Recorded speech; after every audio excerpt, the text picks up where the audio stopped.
هغې نه بعد دا ورور سوال کړی دی، دا مسله موږ څو پیرې بیان کړې م ده چې آیا یو سړي له ده جایز دي چې دی خپله ښځه ښخه کړي کله چې هغه مړه شي؟ دا خبره یاده کوي چې د ښځې خاوند ډېره مضبوطه رشته ده. دا رشته صرف په دې ځای نه ختمیږي چې ښځه مړه شو او خبره ختمه شو. لا بعض پکې دا ووي خاوند ښځې له غسل نشي ورکولی او ښځه خاوند له نشي ورکولی، او څوک وایي کتی ورته نشي او څوک څه وایي څوک څه وایي. داسې په سا وتو سره خو ډایرکټ دا رشته ختمه نه شوه. جدا مسله ده، صحیح ده چې یعنې دا سړی بیا بل واده کولی شي او یا دا ښځه چې دی عدت تیر کړي بل خاوند ته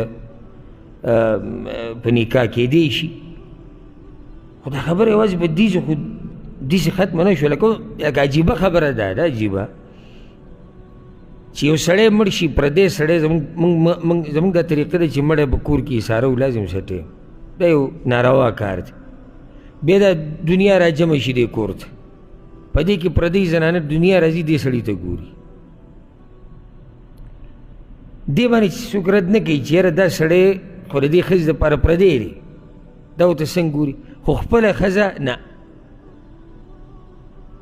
یا خاوند ښځې ته یا د غسل خبره چې وکړي دا د بل جرم وکړو، دا خو وفاداري دا ده چې ښځه خاوند ښځې له غسل ورکړي د هغې د مرګ نه بعد او ښځه خاوند له غسل ورکړي د هغه د مرګ نه بعد، دا وفاداري ده. بیا کفن وله ورکړي او بیا چې دا خاوند په خپلو لاسونو قبر ته کوزه کړي.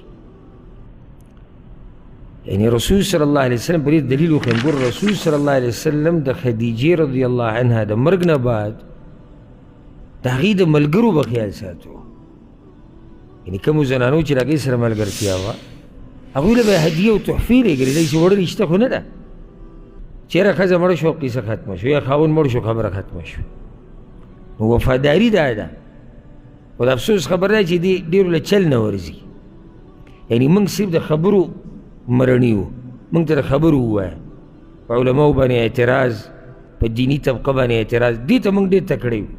بیا دقه سړی ده چې سهار ماښام کړله مشین په شان خبرې کوي، د ده ښځه مړه شوه ورته وایه راشه دا خپله ښځه قبر ته کوزه کړه او په خپله یې ښخه کړه، دله چل نه ورسي. دا پلار دې قبر ته کوز کړه، پلار دلته به ډېر ناسي، په دې به خفه کېږي نه، دا حقیقت دی، دلته به ډېر ناسي چې د هغوی نږدې خپلوان مړه شوي دي او دله طریقه نه ورتله د ښخولو نه، اوس دی قبر ته کوز شوی دی. دیم سینه ټپوي. وفا خو دا ده چې ته خپل ملګری، خپل خپلوان، خپل بچی، خپله ښځه دا قبر ته کوز کړي. هغې دپاره طریقه دا ده چې ته به چل یې زده کړې. اصلي چې ګران خو نه دی چې ته به 4 کاله سبق او 8 کاله به یونیورسټۍ ته ځې بیا به جامعې نه فارغه کېږي. نه، چې څوک شوق لري هغه یې زده کولی شي. دا عرب اکثر د خپل خپلوان او د خپل خلک به خپله ښخوي، بل چا ته پکې ضرورت هم نه راسي.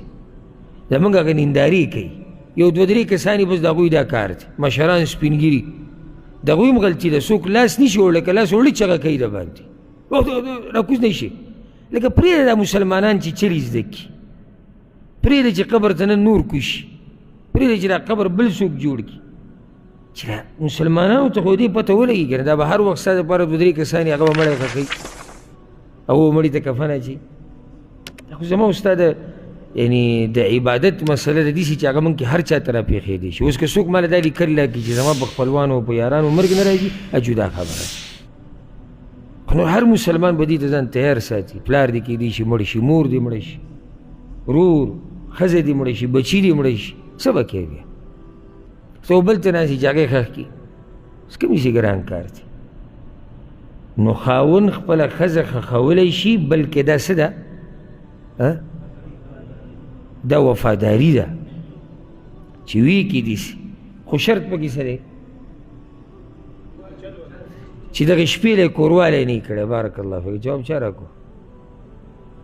ستنې نه شاته پټ نه دغه ښه بارک الله فیک، چې دغه شپه چې کومه تېره شوه چې په دې باندې د کوروالی نه یې کړی، او که چېرته کوروالی یې کړی نو بیا بل کس به یې ښخوي، اگر که هغه اجنبي د دې ښځې دپاره، پردی سړی هم ښخولی شي.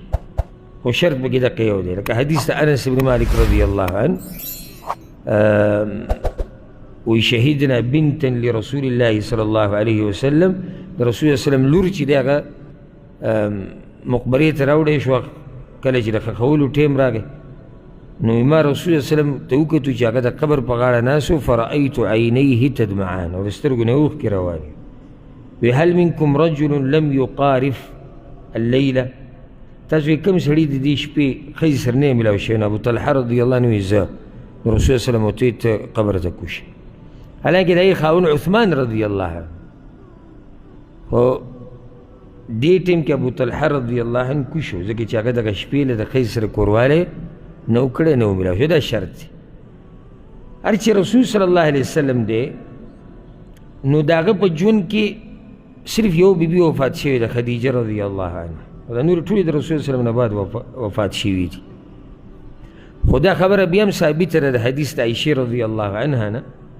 چې کله رسول صلی الله علیه وسلم د ژوند په اخرنۍ شپو کې لاړ بقیع ته کیسه به تاسو ته یاد او بیا چې راغی وی په سر مې دړلی نو عایشې ورته وویل زما په سر هم دړلی نو رسول صلی الله علیه وسلم ورته وویل ما ضرك لو مت قبلي فقمت عليك فغسلتك وكفنتك وصليت عليك ودفنتك یعنی ستا څه که ته مړم شي نو زه به دله په خپلو لاسونو غسل درکړم زه به دله کفن درکړم زه به د باندې جنازه وکړم او زه به دې ښخه کړم نو هغه حدیث په روایت کې داسې راځي هغه ورته وایي چې او ته خو بیا بلې بیبي پسې ځي بیا چې کله رسول الله وسلم وفات شو نو هغې به ارمان کوي چې داسې شی وی څنګه چې پیغمبر صلی الله علیه وسلم ویلي دغې چې هغه به په خپلو لاسونو ماله غسل لا کړی او کفن به را کړی او جنازه به یې را باندې کړی او بیا به قبر ته کوز کړی نو رسول الله وسلم داسې کار خو نه یادوي چاته چې هغه ناروا وایي که خاوند خپله ښځه نشي ښخولی نو بیا پیغمبر صلی الله علیه وسلم